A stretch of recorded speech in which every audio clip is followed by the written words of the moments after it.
All right, good evening, ladies and gentlemen. So if you remember, I'm up here doing a little 5-minute mini-series on what we call blinding faith, and I'm giving you reason for the faith that is in you, like it says in 1 Peter 3:15. Yesterday we kind of went off the rails a little bit, and I gave you kind of a personal testimony on the question, where is God in our darkest times? Today I want to get back onto the science track, and do you remember what we talked about the day previous to that? The origin of the what? Nobody? Okay, great. Origin of the universe. Okay, so after we have the universe, what has to come after universe? You have the place to live, but what's going to be living in there? Life. So tonight we're going to be talking about not the origin of the universe, but the origin of life. And I want to start by asking you a very simple question. If you were to check the weather for tomorrow, and the Weather Network told you that there was a 0.000000000 all the way to 77 zeros, 1% chance that it was going to rain, would you take an umbrella with you just in case? No. How many people would take an umbrella with them just in case you had that chance? Okay, optimist I see. All right, so most people, 99% of you, would not take an umbrella with you. Well, let's look at what the evolutionary model says. So according to the evolutionary model right now, life began with a single self-replicating cell. This started back when Darwin came up with the idea of evolution. Well, didn't come up with the idea, but made it famous.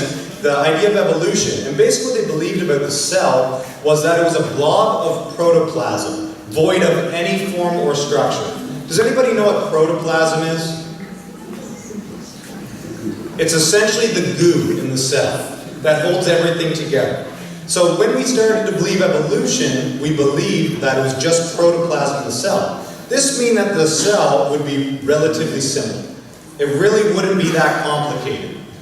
Discoveries since then have turned that completely upside down. What we've noticed about the cell, and I can hope you see that guy walking there, is that the cell is actually incredibly complex. Inside of your cell is actually micro-machinery. So for example, that little guy with legs walking there is a guy named kinesin. And he actually transports things in your cell. And you can see him walking on a microtubule right now. That's happening in your cell right now. That's so cool. It's also incredibly, the capacity to hold information is incredible. And you can see another micro machine at the bottom. And what that is that is polymerase. And that is actually separating a strand of DNA. Both these little machines are working inside of your cells at this moment. So what we see inside of a cell is that the cell then has things called chromosomes. And inside of your chromosome contains a thing called DNA. What is so significant about DNA? It literally makes you who you are. It is the genetic blueprint for who you're going to become, what you look like, etc. And look at what Bill Gates says about DNA. DNA is like a computer program, but far, far more advanced than any software that has ever been created. So what is this telling us about DNA? Complex. It is already showing signs of design, but it's far beyond anything we could even conceive. DNA then undergoes two processes called transcription and translation. And you get proteins. Does anybody know what proteins do in your cell? It's in everything. They are the little machines that are actually doing the work in your cells. So what we have so far is we have a cell contains chromosomes. Inside chromosomes are, can anybody tell me? DNA. And DNA undergo transcription and translation to produce proteins. And proteins perform all the essential functions inside of your cell. So do you remember what we needed for evolution to occur? What was the first thing we needed? A single what? Cell. Self-replicating cell. But we can actually now go one step further. If we need a cell, and the proteins are what make a cell, what do we need? Proteins. So we can now ask an even easier question. What are the chances of assembling a single protein? Do you remember that number we talked about at the beginning? To assemble one protein in one cell of your body, you have a 1 chance in 10 to the power of 77. What that looks like in a percentage is that. That is the chances of you assembling one protein. Let me put this into perspective for you. There are approximately 10 to the power of 78 atoms in the entire universe. So you have almost the exact same chance of going out and randomly selecting one marked atom out of all the atoms in the universe, and also to get a single protein. Want to make things more difficult? We needed one self-replicating cell. How many proteins are in a typical cell?